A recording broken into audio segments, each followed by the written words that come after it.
ზუგდიდში საქართველოს ეროვნული გმირის ჟიული შარტავას ბიუსტი გაიხსნა. ბიუსტი აფხაზეთის ავტონომიური რესპუბლიკის მთავრობის თავმჯდომარე ლევან გალობლიშვილმა და ჟიული შარტავას შვილიშვილმა ლიკა შარტავამ გახსნეს. ეროვნული გმირის ბიუსტი აფხაზეთის ავტონომიური რესპუბლიკის მთავრობისა და ზუგდიდის მუნიციპალიტეტის მერიის მხარდაჭერით გაიხსნა. აფხაზეთის ავტონომიური რესპუბლიკის მთავრობის თავმჯდომარემ ჟიული შარტავას 8 წლსა და დამსახურებაზე ისაუბრა. ლევან გალობლიშვილის განცხადებით, საქართველოს თითოეული მოქალაქის ვალია საქართველოს გმირების თავდადების პატივისცემა და მათი სახელების არ დავიწყება. ჩვენ დღეს გავხსენით ეროვნული გმირის ბატონი ჟიული შარტავას ძეგლი ქალაქ ზუგდიდში.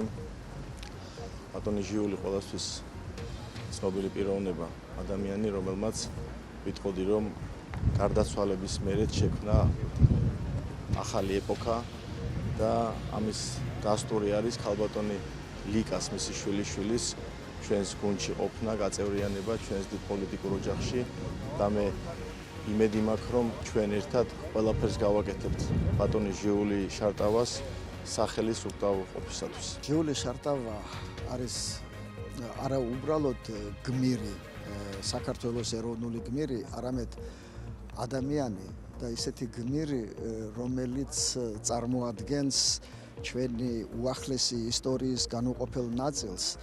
ადამიანი, რომელსაც თაობები მიაგებენ პატივს, როგორც საქართველოს ადამიანს, რომელმაც საქართველოს ღირსება შეუნარჩუნა ყველაზე მძიმე ჟამს და ყველაზე მძიმე წუთებში და მან ეს გააკეთა საკუთარი სიცოცხლის ფასად. დღეს ზუგდიდში ჟიული შარტავას ბიუსტი გაიხსნა, რაც ჩემთვის და ჩემი ოჯახის წევრებისთვის ძალიან მნიშვნელოვანია. მე სამეგრელოსთან სხვა სითბო, სიყვარული და ისტორია მაკავშირებს. ამიტომ ჩემთვის დღეს აქ ყოფნა ძალიან ბევრ ემოციებს იწვევს.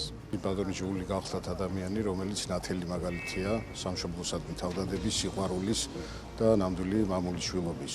და ჩვენთვის უდიდესი პატივია, რომ ზუგდიდში ნებისმიერ ადამიანს, ქართველს, ზუგდიდელს თუ მის სტუმარს ექნება ადგილი, სადაც შეუძლია პატივი მიაგოს და მადლობა უთხრას მას მისი თავგანწირვისთვის. სიმბოლურია, რომ ჟიული შარტავას ბიუსტი გაიხსნა აქ ზუგდიდში, ქალაქში, სადაც ჟიული შარტავას თაოსნობით წლების განმავლობაში 80-იანი წლებიდან მოყოლებული ტარდებოდა აფხაზ და ქართველთა მეგობრობის ზეიმი. ის ზეიმი, რომელიც ჩარჩა ბევრ ახალგაზრდას გულში, მეხსიერებაში.